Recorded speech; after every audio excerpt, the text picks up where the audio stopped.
You're on the John Fredericks Radio Network, Trucking the Truth Across America. Joining us now, Hogan Gidley, live from the White House, Deputy Press Secretary for President Trump and also Deputy Communications Director. Hogan, great to have you. It's great to be with you. All right, first, before we get to politics, who's going to win the World Series? I'm going to lean Houston. Right answer. Only because two reasons. One is because I grew up and my dad, when my parents got a divorce, that's a bad story, but when they got divorced, he lived in Houston for a while, and I got to go to the Astrodome, and so I developed somewhat of an affinity for the Astros. Second of all, baseball should be played on concrete. And since the Astrodome, baseball and football, quite frankly, should be played on concrete. It happened for a while in Houston. I think that's football and baseball in its purest forms. So I'm just going to stick to Houston on this one here. It just looks like they have a deeper rotation. I'm not a huge baseball fan, but I do follow some of it, especially if there are teams in there that I like. And Houston actually came to the White House a couple of years ago after they won the World Championship too, and I got to meet some of the guys, and they were really nice. And we talked about the old Astrodome and everything else. So I know, I was there. All of them came. One guy didn't come, and he was out of town. He had a previous commitment with his family. Everybody came. You guys got my wife and I and my son Joseph seats to go. We sat up right in the front row, and I remember that was the day that Kellyanne talked to my son Joseph for 10 minutes while secretaries of the cabinet were tapping their feet, waiting for her to get done. She was like going out with my son, talking about her daughters for 10 minutes. So we'll never forget that. He got his picture taken with Altuve, Bregman, the whole bunch. Bunch of them. So, yeah, they're all hanging up in his wall. So he was excited. All right, let's get to the Pelosi move yesterday. What do you make of it now having a vote on Thursday? Not much. I mean, I need to see the full text of it. But listen, this is kind of an admission of what we've known all along, that this wasn't an impeachment inquiry at all. I mean, how many times is she going to announce an impeachment inquiry and the media keep treating it as though she's telling them the truth, and then all of a sudden now she's going to have a vote? Well, I thought we were already in an impeachment inquiry per her own comments. So it just shows more that the president is not getting due process here. Anyone in this country who gets a parking ticket has a better chance of talking to a judge and confronting the person who gave the ticket to them, the officer, and putting up evidence and asking questions for a simple parking ticket. The Democrats are trying to impeach a president who has done nothing wrong with zero evidence, and somehow this is all done in a closed door, behind-the-scenes setting in which Republicans don't get to cross-examine and question and offer evidence, and then Democrats instead get to ask all the questions they want and then selectively leak the things out of it that they think damage the president the most. And again, if this were so dead to rights to the president here, why wouldn't they opened it from the beginning and had all these conversations out in the open? Because they know they don't have a case here, but the more nefarious they can try to make it seem by doing everything below board here, they're going to try and do it just to destroy this president. Okay, so they're going to have the vote on Thursday, but we don't know what the scope of the vote is, right? Are the Republicans going to be able to cross-examine? Are they going to be able to subpoena? How will this go? I'm not entirely sure. Once the vote happens, and then we'll see where we go from there. I don't even think it's still to move forward. I don't even think the actual vote is to open an impeachment. I'm not sure where this goes, just because she's been playing so fast and loose with the verbiage here.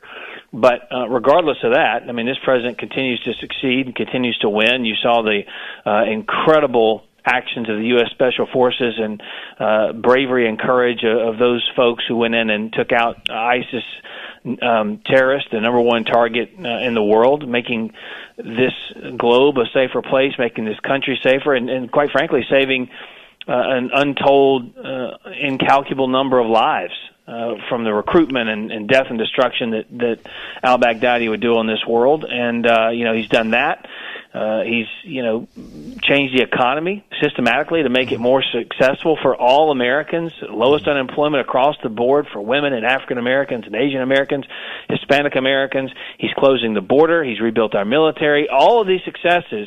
And on top of that, he's done nothing wrong. And the Democrats just cannot stand this president. They're using their hatred for him and, quite frankly, their desire to overturn the 2016 election as a reason and rationale for moving forward with impeachment, and that's just not enough.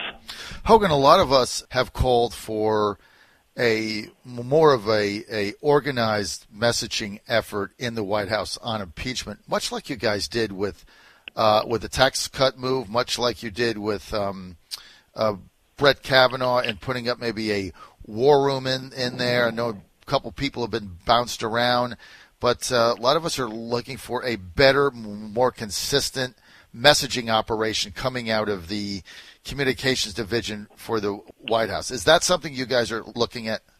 Look, the best messenger on this topic is the president, and he said it very clearly on the way to Marine One the other day, which is, I don't need a team, I'm the team. But also, there is no messaging conflict, and there definitely isn't a need for stronger messaging. The fact remains, on its face, the president has done nothing wrong, full stop.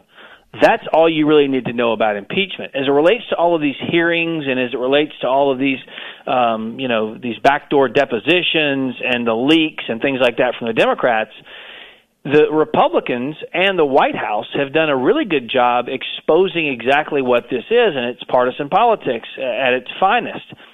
Not only did the president do nothing wrong, but a major message point here with everybody we've talked to on the Hill is this: it's unfair.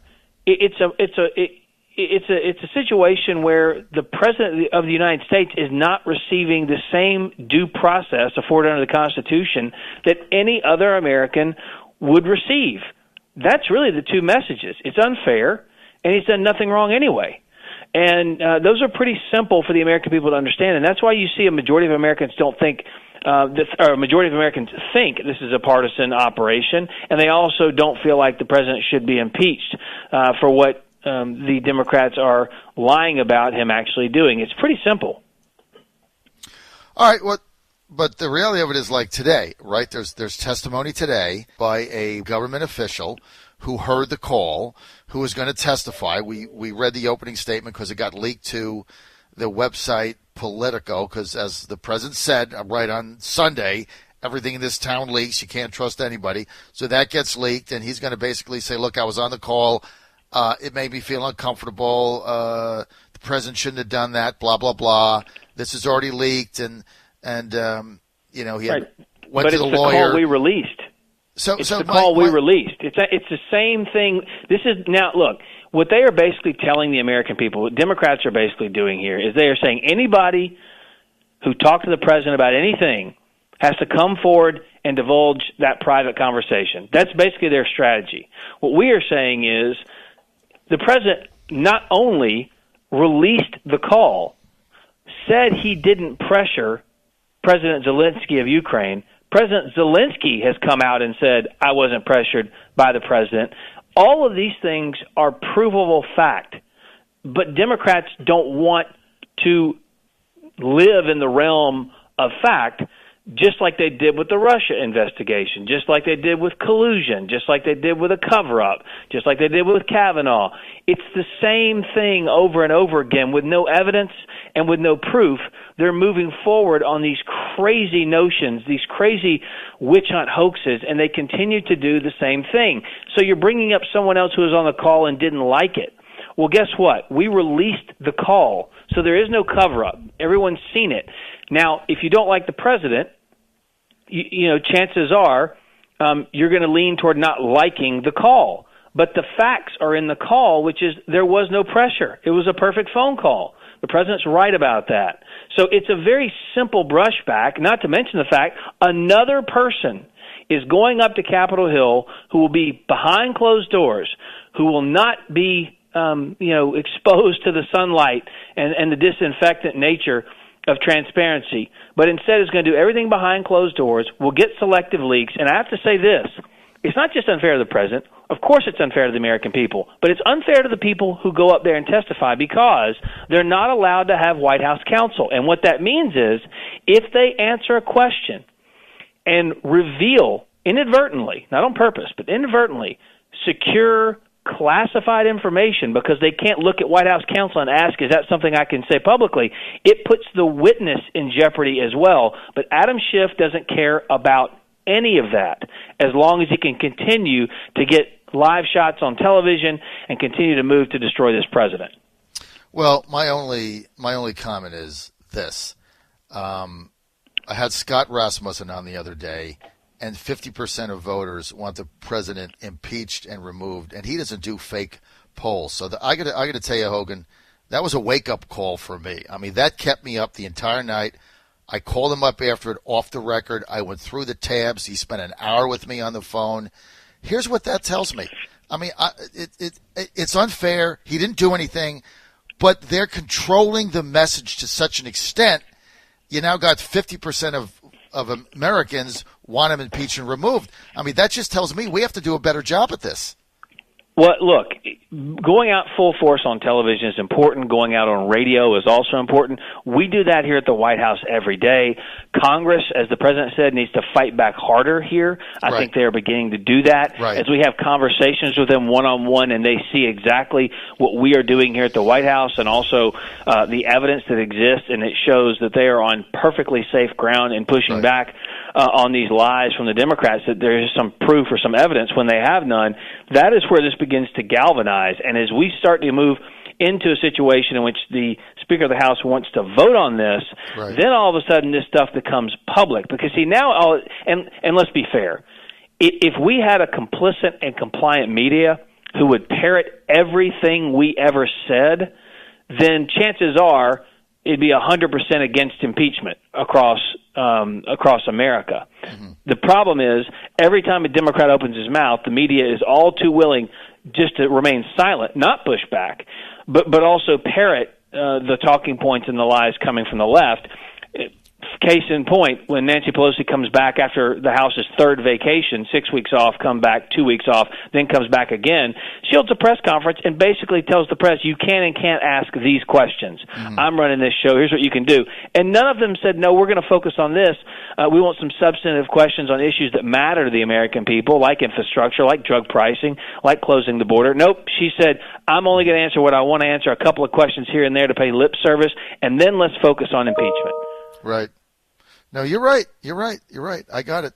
All right, man, I got to roll. John Fredericks Radio Network. I want to thank Hogan Gidley for being with us. Hogan, I always appreciate you coming on. And part of your messaging, as you know, is coming on shows like mine so we can tell everybody in our base and all of our listeners where we're going with this. So I really do appreciate it, Hogan. Thank you. Of course. Anytime.